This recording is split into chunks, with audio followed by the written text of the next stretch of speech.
But, apart from Sparta, contests for young Greek women were very rare and probably limited to an annual local foot race.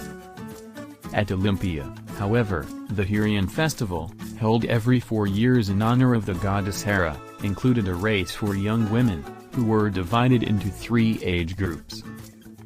Yet the Hieron race was not part of the Olympics. They took place at another time of the year, and probably was not instituted before the advent of the Roman Empire. The 2nd century state traveler Pausanias wrote that women were banned from Olympia during the actual games under penalty of death. His account later incongruously stated that unmarried women were allowed as Olympic spectators. The Romans realized the political value of the Greek festivals, however, and Emperor Augustus staged games for Greek athletes in a temporary wooden stadium erected near the Circus Maximus, and Rome instituted major new athletic festivals in Italy and in Greece. Emperor Nero was also a keen patron of the festivals in Greece, but he disgraced himself and the Olympic Games when he entered a chariot race, fell off his vehicle, and then declared himself the winner anyway. Roman gladiator shows and team chariot racing were not related to the Olympic Games or to Greek athletics. The Greeks originally organized their festivals for the competitors, the Romans for the public. The best-known architect of the modern games was Pierre, Baron de Coubertin, born in Paris on New Year's Day, 1863. Brooks also had tried for decades to revive the ancient Olympic Games, getting the idea from a series of modern Greek Olympiads held in Athens starting in 1859.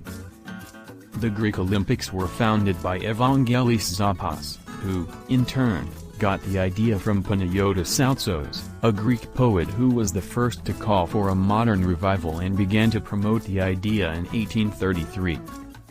When Coubertin sought to confer with Brooks about physical education, Brooks talked more about Olympic revivals and showed him documents relating to both the Greek and the British Olympiads.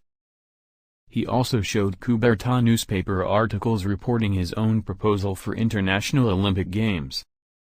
Coubertin himself wrote that, except for his co-workers Dimitrios Vikalis of Greece, who was to be the first president of the International Olympic Committee, and Professor William M.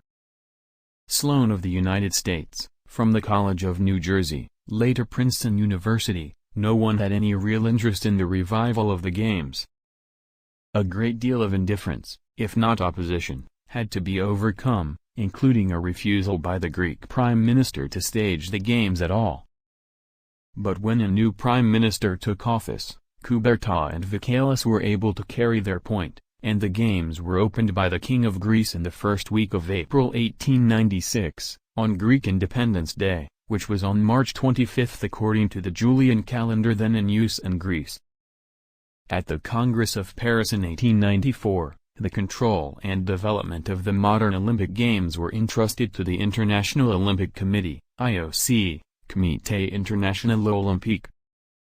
The IOC is responsible for maintaining the regular celebration of the Olympic Games, seeing that the Games are carried out in the spirit that inspired their revival, and promoting the development of sports throughout the world.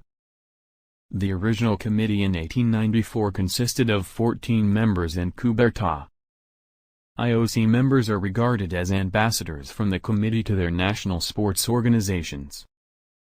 They are in no sense delegates to the committee and may not accept, from the government of their country or from any organization or individual, any instructions that in any way affect their independence. The IOC is a permanent organization that elects its own members.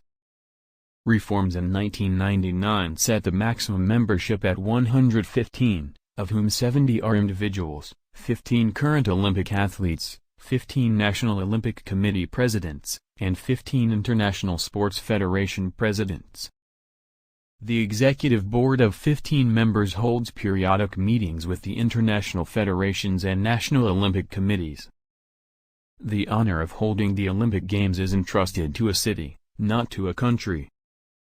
Application to hold the Games is made by the chief authority of the city, with the support of the national government. Applications must state that no political meetings or demonstrations will be held in the stadium or other sports grounds or in the Olympic Village.